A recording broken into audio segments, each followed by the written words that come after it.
you're not ready to buy ads, because when most gym owners realize that they're in trouble, I'm speaking for me. When I realized I was in trouble, I'm thinking, okay, I just need to get more clients in here, AKA revenue, and that'll fix everything, right? Yeah. But what do you mean by you're not ready for ads? Well, I thought the same thing, honestly, Jim. So I said, okay, what's this marketing silver bullet that's going to be worth $500? Lay it on me. Mm-hmm. And Dennis said it would be a waste for you to get a single new client in the door until you fix your operations. Hey, what's up, everybody? And welcome to Masters in Fitness Business Podcast, where you get to stand on the shoulders of giants. And today we have a giant coming to you from the great province of Ontario. Chris Cooper, he has a gym up and a business up in Ontario, Canada.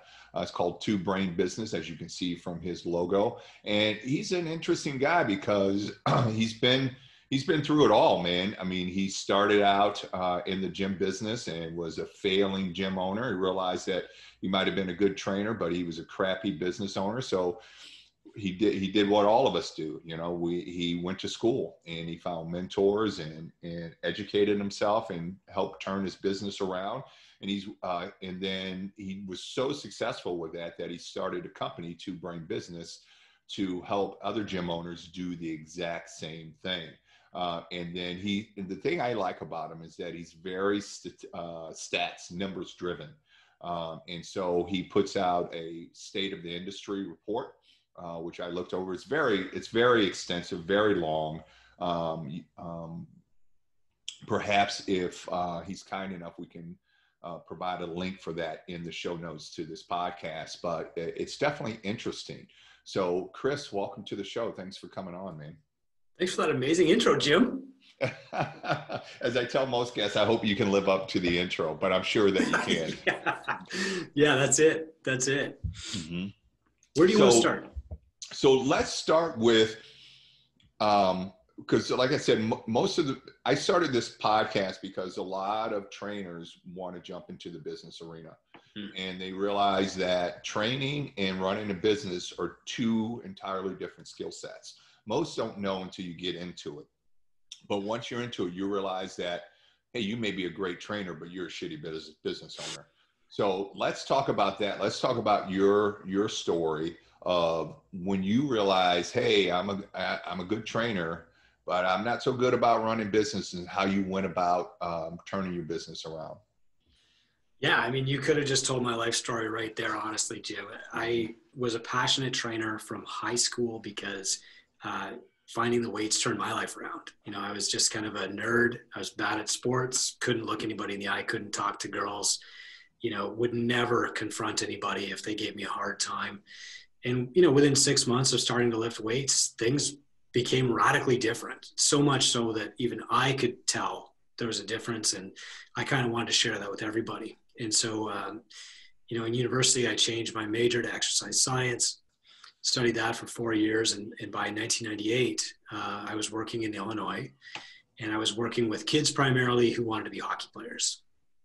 And then I came home, I started working as a personal trainer. And in 2005, I had one day where I trained 13 clients for an hour at a time, back to back, no breaks. And I looked at my paycheck for the day and I was like, this is not enough. You know, I can't pay for my mortgage on this. I have to open a gym. And so I opened up a personal training studio. We ran that for 3 years. I found CrossFit and said, this is how I'm going to scale. I'm going to run group classes like this. And everybody's going to love this because I do. So I opened up a second location. It was a CrossFit gym, and that almost bankrupted me really, really fast. By the middle of 2009, the money that I was making at the personal training studio was no longer enough to cover my expenses at the other location. And I was done. I had missed 2 paychecks in a row. We were borrowing money for groceries, and I didn't think I could pay the rent. I lucked into a mentorship program, practically won the lottery, and wrote this guy a check for $500 that should have bounced. And then I said, everything that I learned from this mentor is so important that I can't forget it. So I started just writing it all down on a blog. And the first thing that he told me was, you're not ready for advertising. So I called my blog don'tbuyads.com. And I basically used it to take notes for about 4 years. Eventually, people started to find the blog and read it. And in 2012, I got invited to speak in Fort Lauderdale. I had about 400 blog posts by that point. About 20 of them were good. So I took those 20 and I put them together into this like self-published book. And the only reason that I did it as a book was because it was cheaper to print that way than to ship them to like a copying center. Shipped 30 copies of this book to the place I was speaking. And that's the best selling fitness business book of all time right now, with like 30,000 copies sold. What's the name of that book, Chris? Two Brain Business. Okay. Yeah. And so what happened from there was people started calling. They would read the book and say, can you help me with this problem? And between 2012 and 2016, I just kind of sold my time like an hour at a time under a different brand. And then in 2016, founded twobrainbusiness.com. And now we have 38 mentors worldwide, about 850 gyms, and we're the largest mentorship practice in fitness. Nice. So you're not ready to buy ads, because when most gym owners realize that they're in trouble, I'm speaking for me. When I realized I was in trouble, I'm thinking, okay, I just need to get more clients in here, AKA revenue, and that'll fix everything, right? Yeah. But what do you mean by you're not ready for ads? Well, I thought the same thing, honestly, Jim. So I said, okay, what's this marketing silver bullet that's going to be worth $500? Lay it on me. Mm-hmm. And Dennis said it would be a waste for you to get a single new client in the door until you fix your operations. And so, just looking at pictures of my gym online, he was like, I would never join that gym. And so the first year, what we spent was just getting operational excellence out of my head, training other coaches to deliver the service to the level that I was delivering it, buying me time to actually improve the business. So we hired a cleaner. Oh my God, people stuck around longer when my shower wasn't filthy, oh my God, when a new client came in and I actually had a shirt on, they were more likely to sign up, It seems so obvious in hindsight, but that's what genius is. And this guy really was a genius. So we worked on my operations. Now we recommend the book, The E-Myth, to everyone, but really that wasn't popular back then. Put everything into a playbook, systemize everything. Then we started looking at my numbers. And he said, what are you doing to keep people around? And I said, oh, that's easy. They sign a contract on day one. And he said, why do they sign a contract? And I said, so I can keep them around. And Dennis said, well, what happens if they break the contract? And I said, well, nothing. I lose sleep for 2 nights and then I just kind of let them off the hook. And he's like, you don't have contracts. So he said, you got to get rid of contracts, which means you got to solve your retention problem another way. And so I spent a while figuring that out.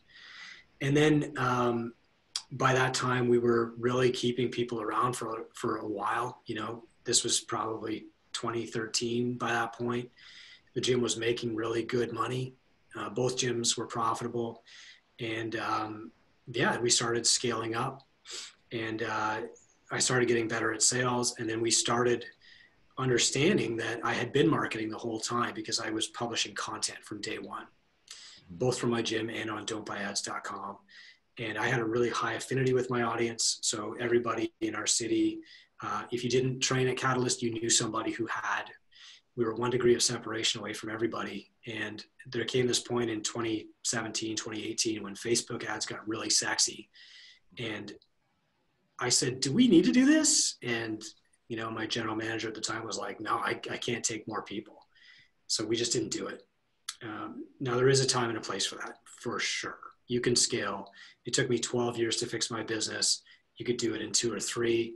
Facebook ads are part of that for sure, but it's not the first thing. Gotcha. So that's interesting. So when you say operation and you systemize everything. Yeah.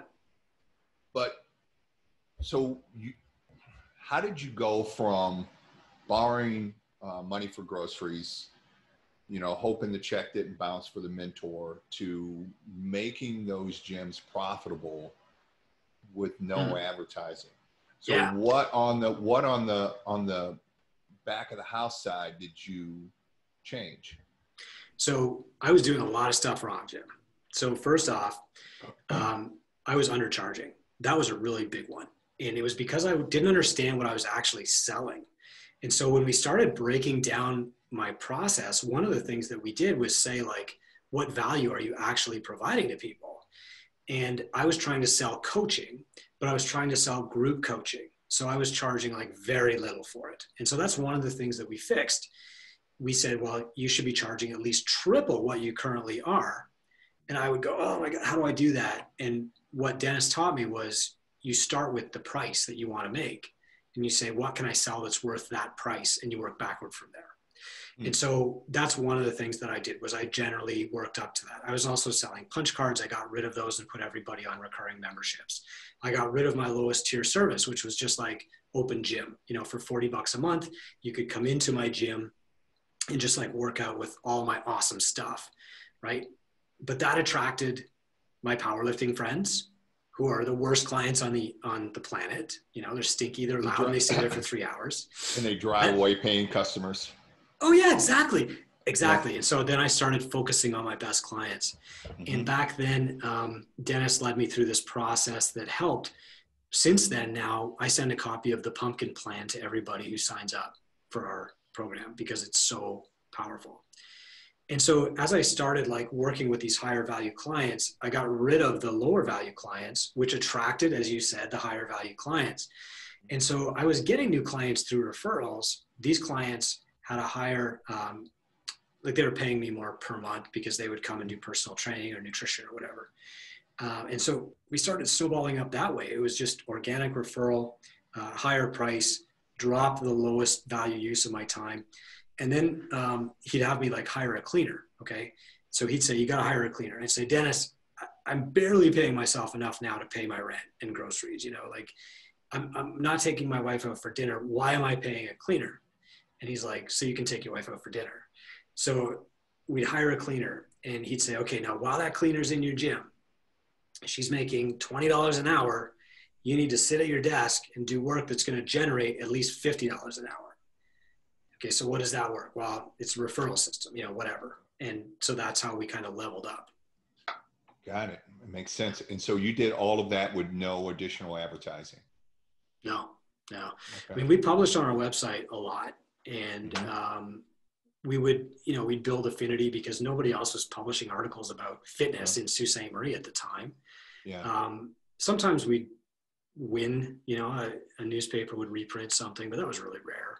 Yeah. And the rest was referrals. Yeah.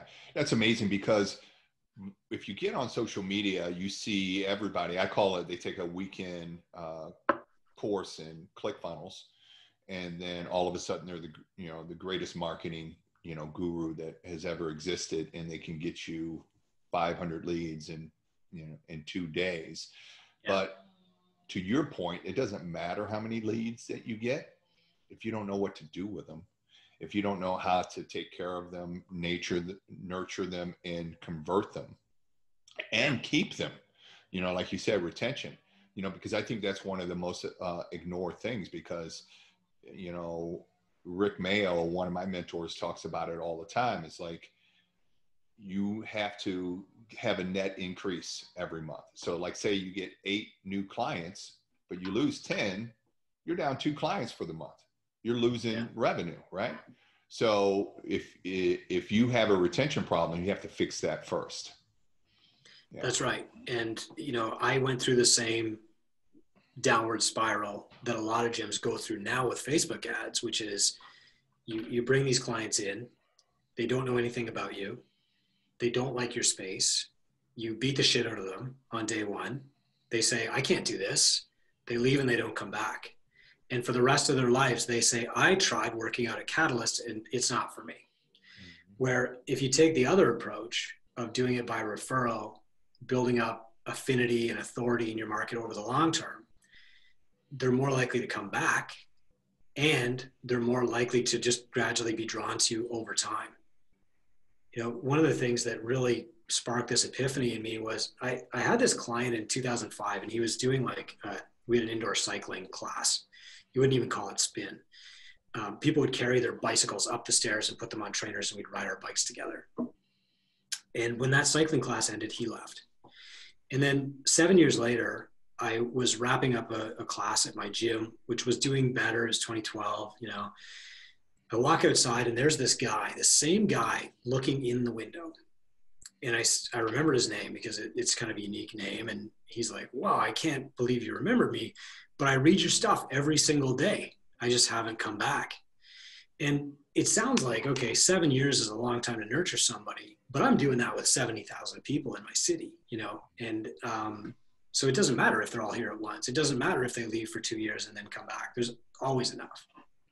Yeah, I like that. Yeah. Okay. So I mean, that's very interesting. And I like that you have to fix the operation side. You have to fix service delivery. You have to create systems, create a playbook, so that you don't have to do everything. And I am on my team all the time about a clean gym, because a clean gym is one of the greatest retention tools, because I've seen it. Like, people will leave your gym if it's not clean, and they won't say anything to you. You have no idea why they're leaving. They'll give you some bullshit excuse. But, when it comes right down to it, maybe like that dust bunny in the corner or underneath the ski erg machine was the tipping point. They're like, oh, this place isn't clean. And especially now with COVID. Oh yeah. I mean, it's at a premium that your gym has to be clean.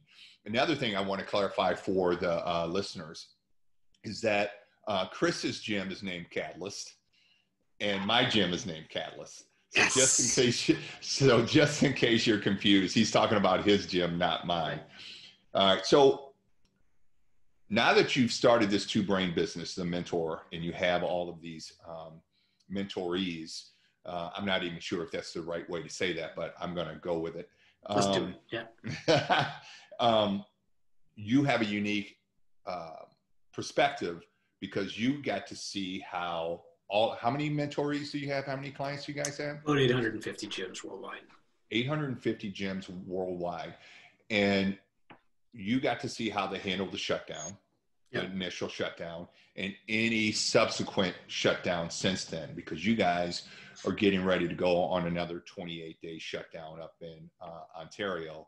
And I was sharing with you before we started recording how the East Coast and the West Coast are shutting down. So what did the gyms that fared the best do during the initial shutdown and subsequent shutdowns? Yeah, sure, Jim. So before we get into this, I'm a fanatic about data. There's so many great ideas out there that we can't possibly do them all. And, you and I also know that in the fitness industry, there's a lot of people who might be proponents of ideas that don't necessarily work, right? It used to be supplements when I was starting out as a trainer. Now it's business advice. So we insist on data. And when the first gym started to shut down because of the coronavirus in China, we were kind of caught off guard. This was February. And so we tried a few things and they didn't really work well. One of those things was Zoom. Then when Italy started shutting down, and then after that it was Germany and then Spain, and the whole shutdown was working its way west, we were trying other things. And so by the time the first gyms in the States on the Eastern Seaboard started shutting down, in Canada, we already had a small data set saying we're pretty confident, we know what's going to work here. And then over time, that data got refined more and more. So that what the top gyms do to retain clients during a shutdown, number one, they lend out their equipment. They rent it or they lend it. Now, at first, I didn't think that would work because my assumption, stupidly, was that these shutdowns would be less than a month long. So I told gyms, don't do that. It turns out we should have. So that's corrected in our new shutdown guide. The second thing that they do is they customize the workouts. So at first, the first month of shutdowns, these whole Zoom classes, they're novel. People are digging it. Oh, look how fun. Look at your drapes. Look at your couch, you know, all right, there's your dog. That's so cute. After about 28 days of that, though, you see Zoom class participation drop precipitously. And when participation drops, retention drops because people don't pay for stuff that they're not using. So, you know, what's happening in there, mostly people are just not working out. Some people are finding the free workouts online. Some people are doing Peloton, but most people just stop working out. So the answer to that, and gyms, by the way, that stuck with Zoom classes only, retained only 7% of their membership. And that's in a study that was published by Arbox and audited by Deloitte and then published worldwide. That also includes global gyms, and some of those went to zero, but still, you know, the big chains down to 7% membership over like a 3-month span. Mm. The gyms who did it a different way, the gyms who talked to every client every day, sent a personalized text lasting 2 to 3 minutes, telling the client, here's how this workout will benefit you today. They saw average revenue retention of 72%, even in the worst month. And some of them actually grew. So some gyms came back reporting like 102% revenue. So here's how this looks. In the morning, I look at the workout for my gym that day. Okay. We work with a lot of CrossFit gyms. So the workout is like 500-meter run, 50 push-ups, do that as many times as you can in 20 minutes. Okay. I call you up in the morning. I'm like, hey, Jim, Coach Chris here. I've got this workout for you today. Here's how this is going to help you get stronger, because I know that strength is your goal. If your goal was weight loss, I would call you and say, hey, Jim, here's your workout for today. Here's how this workout is built to help you lose weight. Okay. And then I create a check-in point. Send me back a text with your time or how many push-ups you did or whatever. Okay. Send that out to my clients, 2 to 3 minutes per client per day. In my gym, that's split across 4 coaches. They were done in about 2.5 hours each, you know, and great retention, 78%. The average across 2 ran was about 72%. And so that's really like what our plan is for this next shutdown. Same thing. So when you say personalize the workout, so you just kind of give them an e-copy of the workout along with what the purpose of the workout is, and then you create that accountability check-in. And that's it, but there's no video, there's no Zoom or anything like that component to it? No, we won't do a single Zoom class. Some people will add like one Zoom class just for the sake of benefit. And like, let me just make this clear. Running Zoom classes won't hurt you, but it's not enough to save you. And so you can't bank on them. So like what a lot of gyms do is they'll run one Zoom class a day, maybe early, maybe record it so that people can see it. Maybe they do one at night so that people can join in their friends. But the gyms who did a Zoom get together where people were just sitting around and, you know, drinking wine, their retention rate was not significantly different from people who ran 7 Zoom classes a day, you know? Oh. Yeah. The only place where it is different is with teenagers. Zoom class for teenagers has good retention, like over 60%, but in adults, it's really low. Yeah. 7% is really low when you're talking single digits. Yeah. All right. And so you guys are coming up on a 28-day shutdown. So you're implementing this program at your gym. Yeah. And we're going to add another layer, which is just like a 28-day challenge. I mean, the timing is great for a challenge. You know, it's just like a holiday nutrition challenge, basically. So we're shut down December 23rd at midnight, and we'll be shut down for 28 days. They will probably extend it. They always do. And so on the 24th, the gym is closed, but people can come in, sign out a piece of equipment to take home with them over the holidays. When they do that, they're enrolled in our 28-day challenge just to keep them engaged. And then they've got like a daily check-in from their coach. Got it. Okay. All right. Nice to know. So that you guys have a plan.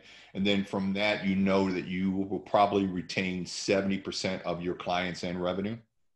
Yeah, that's our goal. I mean, we'd like to match what we did during the first shutdown or beat it. The first shutdown for us was 4 months long. We really just nicely got reopened again in October. And, but we shut down before we had to. And in hindsight, that was a mistake. I said October, I meant July. So This time, though, we have a couple of things going for us. We have an end date, which, I'm skeptical of, but at least it's a date, right? It's a light at the end of the tunnel. We have a holiday so that we have a good excuse to run kind of a fun challenge. And we're lending out equipment. We didn't do that the first time, and we should have. Okay.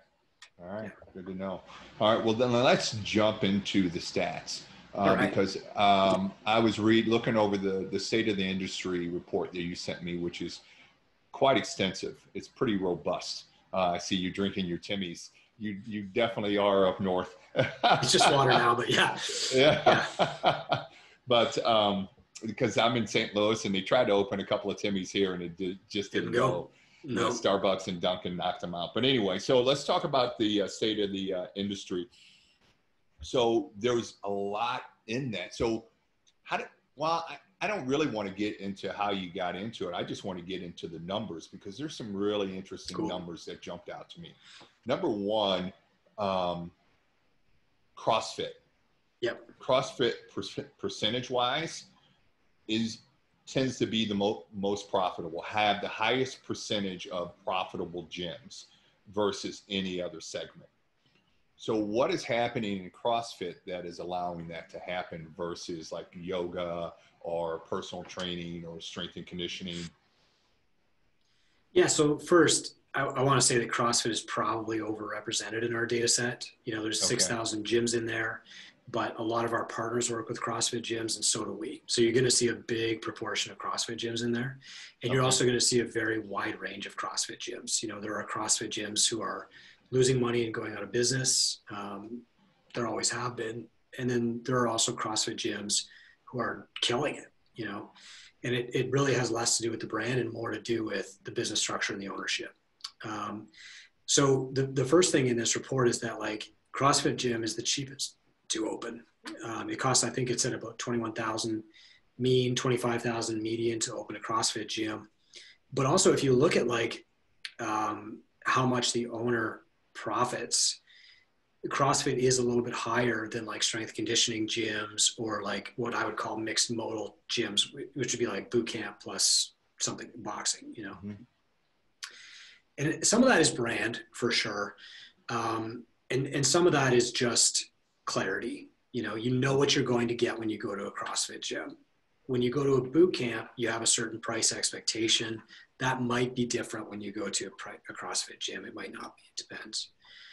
But what you've really got to look at is like the number of gyms who are profitable after 3 years and the number of gyms who are profitable to the same degree after 8 years aren't different. So the gyms, especially CrossFit, who've been open for 8 years are not doing better than the gyms that just opened up 3 years ago. And I really believe it's because of podcasts like yours, where people are not making the same stupid mistakes that I made. They get to hear from a few people like you, Jim, and it's like, oh, I'm just going to do this proven thing instead of brainstorm up my own ideas, and hopefully 25% of them work and I don't starve to death in the meantime. Yeah. So I do think like the opportunity that lies before the microgym industry in 2021 is profound. The global gyms are gone. Most of your competition is gone. The awareness that you need to be physically fit is higher than it's ever been. It's a blue ocean. At the same time, these gyms who are 3 years old are profitable where I wasn't at that point. They can afford to make some bigger bets. They can do the things required to scale up. And so I think in the next few years, you're going to see this market separation between gyms who are just doing amazing are going to get bigger and bigger faster, and the gyms who aren't doing well are going to be gone. Got it. Okay. So I took us down a completely different rabbit hole there. No. And that's good. I mean, because like you said, your segment size, it kind of leans toward the CrossFit. You have probably a disproportionate amount of CrossFit gyms in that data set. So that makes sense. So, but I notice across the board, only about roughly 51% of gyms overall, micro gyms, are profitable. Yeah. So what's going on there? Well, some of it is like, wow, there's so many things. Some of it is that, you and I got into this to help people, right? We didn't get into it to make money. And so for a long time, like I kind of had this shadow over my head where I thought it was bad to make money at this. Yes. that I was doing this, that somehow making money would like taint the real reason that I wanted to be in fitness. Mm-hmm. And a lot of fitness pros that I've spoken to over the years, it's hard for them to admit it, but they have that same ingrained belief that, Mm-hmm. And that leads to martyrdom. Honestly, it does. Mm-hmm. Luckily, I had a wife and a baby and a mortgage, and I had to eat on week one. And so I had to be profitable. That's part of it. Another part of it is that when people start these businesses, like it is very, very easy to start a fitness business compared to almost any other business out there, which means that, like me, you don't have to have any business know-how to get into business.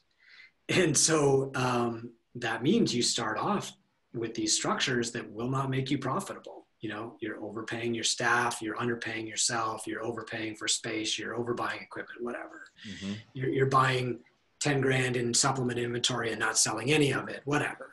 Mm-hmm. So you make these mistakes. And then the last one is just prioritization. Like a lot of people in our industry, they chase getting 300 members and they put everything else aside, including profit. Like I'm going to hire this coach for $100,000 a year because I'm going to need them with 300 members. But like you've got 50 members and you're not taking a check yourself right now. That's really common. Yeah, I would agree with you 100%. That's what Frank Nash said when he says, when somebody tells me, oh, you got to know Frank Nash. He's like, he's a Boston guy all the way, but a great dude. But he says, he goes, when somebody asks me, oh, you're just in it for the money, I say, so? Yeah, that's great, man. Yeah, there's something wrong with it? It is a business.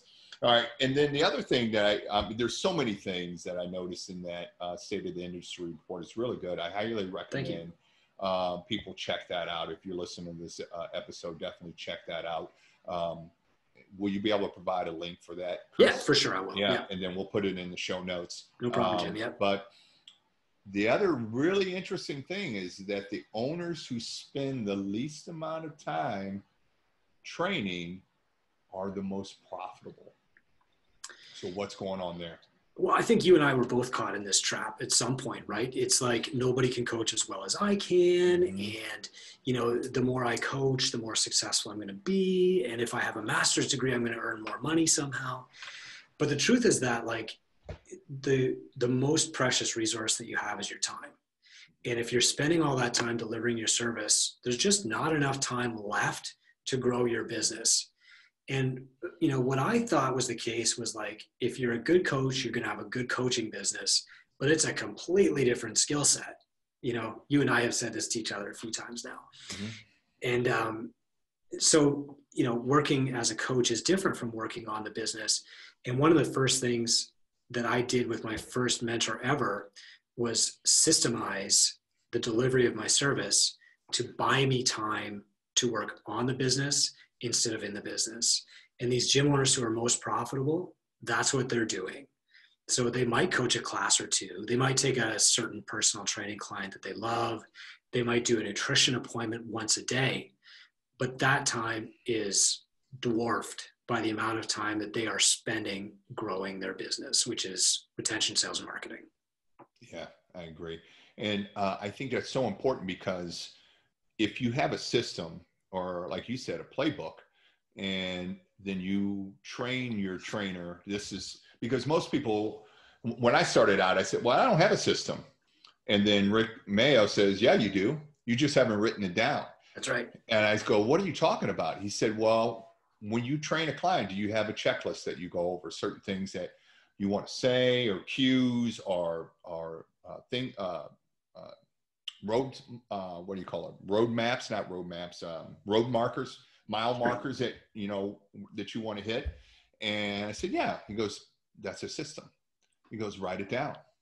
He goes, write it down, refine it, tweak it, train people to do it. Because you, like you said, if I just hire a trainer and go, here, train my clients, I'm going to sit back and I'm going to say, he's doing a terrible job. And that's incorrect because I've done a terrible job of training him to my system. If I'd done a better job of training him to my system, then everything should be taken care of, or at least 80, 85%, right? And then you can grow. And then what happens when that trainer leaves because he wants to get a master's degree? Or you hire a new trainer, you plug them into the system. It's not a huge upheaval of your business. So that's the power of systems. So where do you recommend people start with their systems?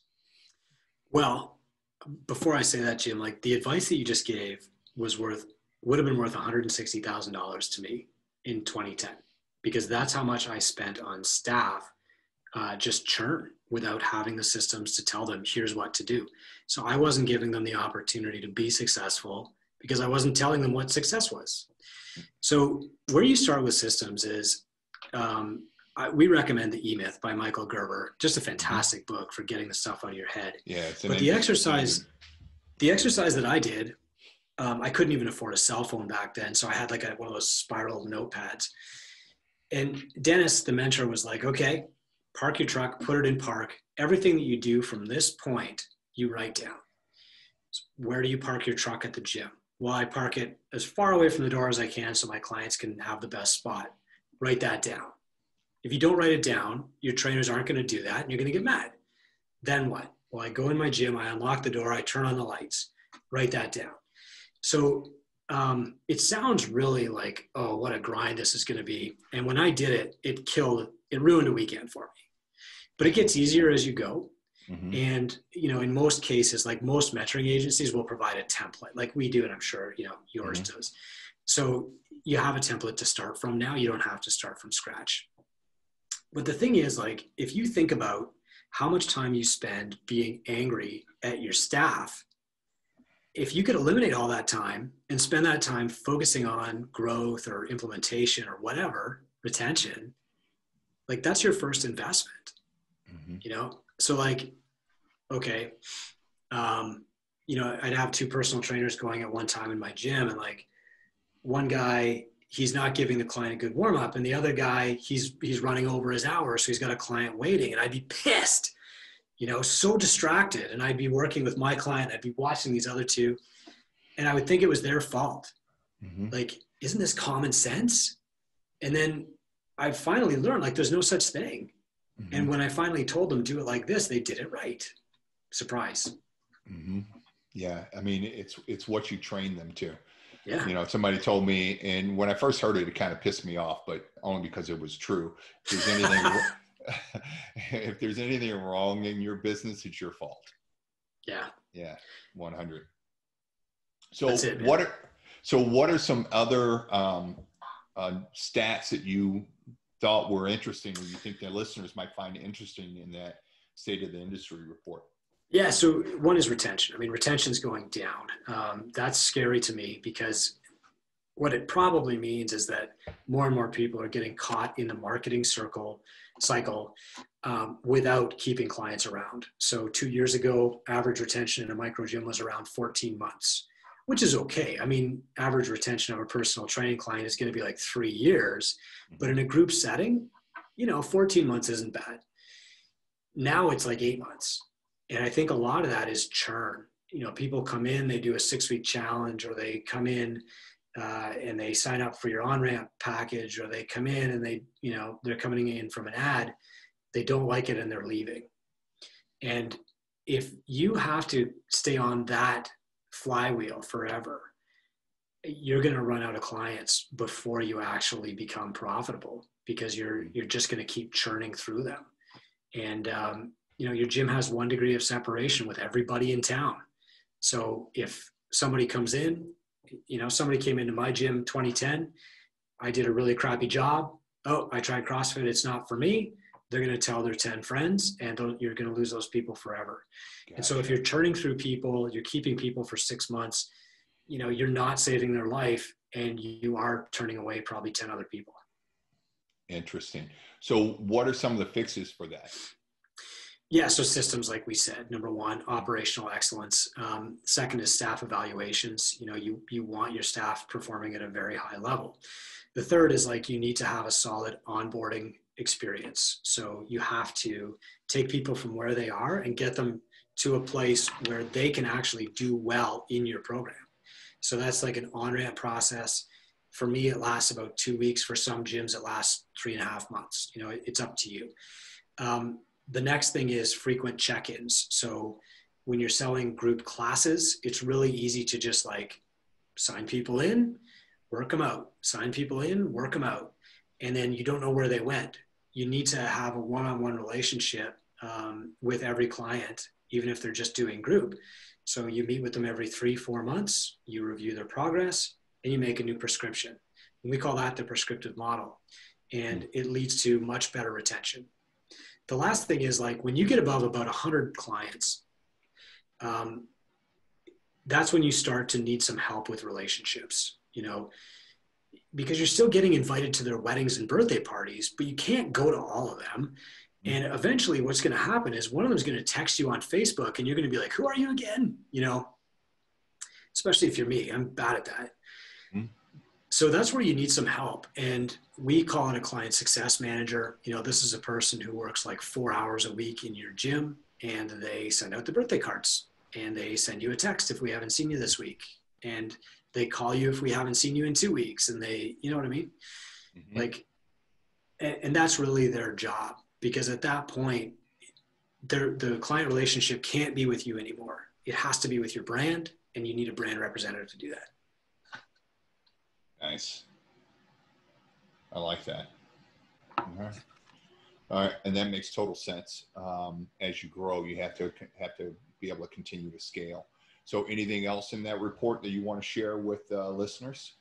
And there's so much stuff in there. Like, what we tried to do was we tried to establish a baseline for the industry. And a lot of the questions that I get asked is like, how much should I charge for personal training?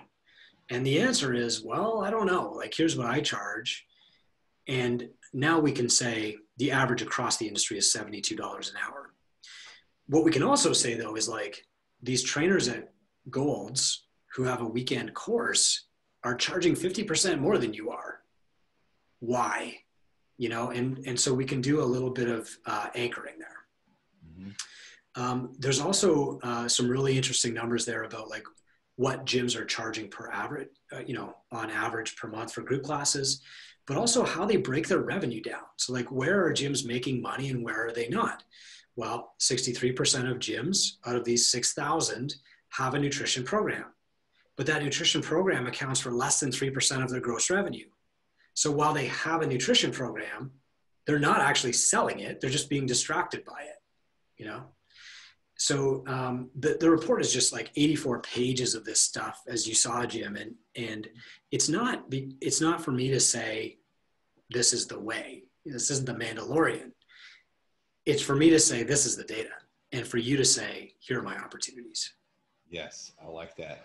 The Mandalorian throws in the Star Wars reference. I just watched it last night. Yeah, still, it's pretty impressive. Yeah, so I definitely recommend that people check out the State of the Industry report. That way, it's just numbers and it's stats, and you can draw your own conclusions.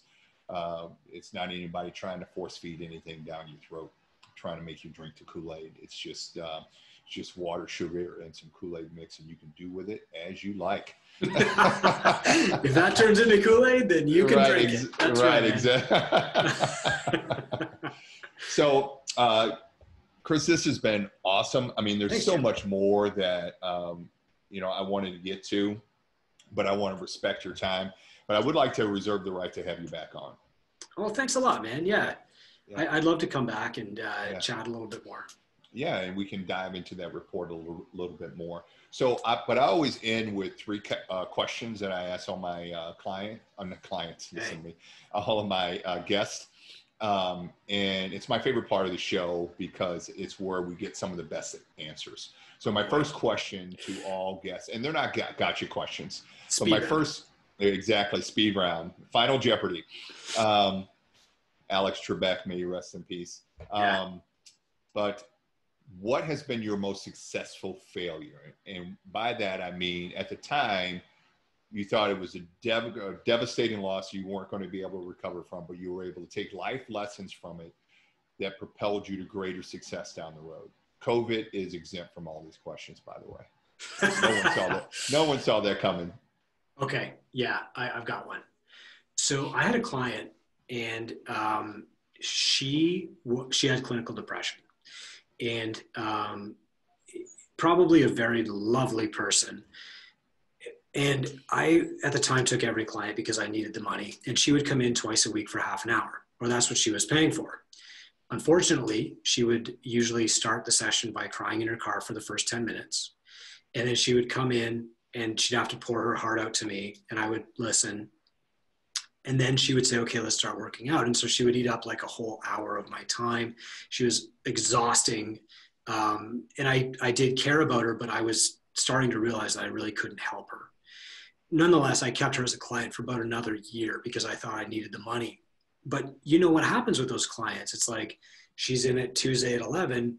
You spend all Tuesday morning stressing about her showing up. And then you spend all of Wednesday exhausted from that session.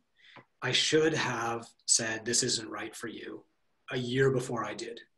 And when I finally did that, my life got a lot easier. I had more energy for my other clients. I quickly replaced her with a new client, and she actually got the help that would help her. So now what I've learned is like the greatest gift that I can give people is honesty. Even if it's uncomfortable for me to do so, I have to care enough about them to get over my own bullshit and in a caring, empathetic way, be honest with them. Yeah, I mean, just let them know that, hey, this isn't a good fit for me, and maybe you should go and try to find something that is better suited to your needs, and so that way everybody is happier. Yeah, I like that. Yeah, because not everybody's going to be your client ever. No. I like that. Okay, then my next question is, since you've been in the fitness industry, and you've dealt with a lot of fitness business owners, so I'm curious to hear this answer. But what has been the biggest surprise that you've had to deal with that you didn't see coming? Not COVID. If COVID doesn't count, I would say that CrossFit was the biggest surprise. CrossFit changed the industry. Like, you remember what it was like to try and buy bumper plates in 2005. They didn't exist. Like, you couldn't get them. And now everybody has that, and everybody does high intensity training, and like, people are not scared of intensity anymore. And people squat now and they do box jumps, and taken as a whole, I think the movement has been pretty positive. But what surprised me at the time was that I thought if you had the most original thing, if you were an inventor, you would get rich. Well, Greg didn't invent anything. What Greg did, and what me and a lot of other fitness pros complained about at the time, was like, he stole a little bit from kettlebells, and he stole a little bit from weightlifting, and he stole a little bit from sprinting. And we all said, I could have done that, but we didn't. And what I learned there was like, the most successful person is not the person who can come up with the most original idea. The most successful person is the person who can take an idea and attach it to an audience by telling a story about it. And that changed the trajectory of my life. Yeah, I agree with you. Orange Theory is the same way. And they didn't invent spinning, rowing, or TRX. Or heart rate monitors. Yeah. Heart rate based training, but they cobbled together into a program and a brand that people are now attracted to. Yeah. Yeah, man. I was selling treadmills in 2000. That was my job. To pay the rent. And they had heart rate zone on it. They came with like the polar strap. Right. All Orange Theory did was tell a compelling, sticky story about it. And that's the answer, Yeah, I agree. Yeah. And then create that brand loyalty on top of it. Yeah. Great answer. And then my last question is, where do you go for your personal and professional development? And this is good, considering you own a mentor company. Yeah. I mean, I've had a mentor since that first day when I turned things around, and I've had tremendous luck with my mentors. My mentor right now is Todd Herman. Todd wrote The Alter Ego Effect. He also wrote an amazing kids book called My Super Me, which I've given out to all my nieces and nephews this Christmas. So Todd's my primary mentor. I talk to him every 2 weeks, and we look at like the big picture, break it down into a plan, and then, he just keeps me focused on the plan. Through COVID though, you know, the tougher your times are, the more you need an outside perspective, because when you're in the middle of it, it's emotional and you just can't see the way forward. So through COVID, I actually spent $230,000 on mentors this year. And because there were big problems that I didn't know how to solve. And so what I do, Jim, is I say, like, what exactly is the problem? Who has solved the problem before me? And who is the best in the world at solving this problem? And so, you know, when all the stuff with CrossFit happened, I said, what is the problem? And the problem was that people didn't have the brand of CrossFit or the story of CrossFit to tell anymore. They had to tell a new story. And I said, who's the best in the world at this? That's Seth Godin. Okay, so I called up Seth and said, here's what's going on. And he said, oh my God, I wrote about CrossFit in my book, Tribes. I'd like to help. Here's the price. And so I hired Seth to help gym owners. And then, you know, we did the same thing with Chris Voss. Gym owners couldn't renegotiate their leases. Well, here's the guy that wrote, you know, Never Split the Difference. I think he knows how to negotiate, right? Yes, the FBI guy. Yeah. Yeah, amazing. And he came in and he just did this incredible seminar with us and stuff. It was great. Yeah. And like, that's really changed everything for me. And then when we were telling gyms pivot online, I was like, okay, well, I've never coached anybody online. Who is doing this really, really well? And I talked to a couple of guys and I found a guy who was doing it. He was living in like Puerto Rico and, you know, reef diving every day and making $100,000 a year on online coaching. You're hired, you know, come in and help these gym owners. And so, yeah, you know, for me, I get mentored mostly for leadership and for focus. I have a coach for cycling. That's what I do. And I have a coach for CrossFit and I have a nutrition coach. Any place in my life that I want to get better, I want to get better as fast as I can. And that makes me say, who can coach me? Because I know that's the path to success. Yeah, I like that. I like that quite a bit. It's an impressive group of mentors, I must say. Thanks, man. We got Jocko Willink is coming in 6 months. Oh, no kidding. Yeah. Yeah. Yeah. Yeah. Yeah. And Lisa Nichols. Yeah. I would like to meet Jocko only because I took up jiu-jitsu about 3 years ago and I know he's a black belt. So I would, you know, he would crush me, but I would definitely say, hey, you want a quick roll? Just to say, hey, Jocko Willink choked me out. Exactly, yeah. Man, it is hard to be a black belt in jiu-jitsu. That's awesome. Jiu-jitsu is hard, man. It is hard, but I love it. All right, so Chris, where can people go to find more information about you, get in touch, hire Two Brain Business for some mentoring, all of that good stuff? Yeah, Jim, so twobrainbusiness.com is it.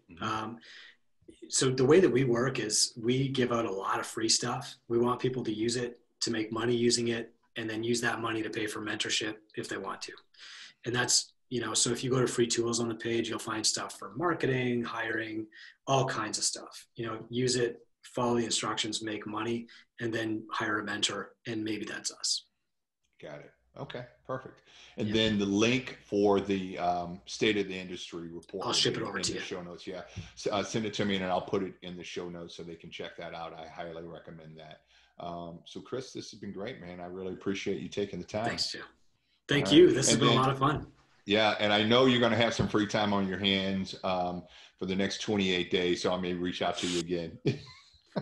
Well, yeah, my general manager might. But when things get when gyms close, my life gets a little bit more hectic. But like honestly, this is the stuff I love to do, Jim. So anytime I'd be happy to, and I'd like to return the favor and host you on our podcast too. Yeah, absolutely. I'd love to, man. Cool. All right, great. That's great. I think like you're going to bring a lot of diversity into the speaker, like the guests that we usually have. So I'm super excited for that. Yeah, awesome. What's the name of the podcast? Two Brain Business? Two Brain Radio. Yeah. Okay, got it. All right, good, man. That's awesome. All right, well, have a great Christmas, and you thanks do the again. same. Have a good, happy Boxing Day. I know that's a big holiday up there. Yeah. On Boxing Day, we have Tim's. Exactly, man. Yeah. Thank you. All right. Take care. See you. All right.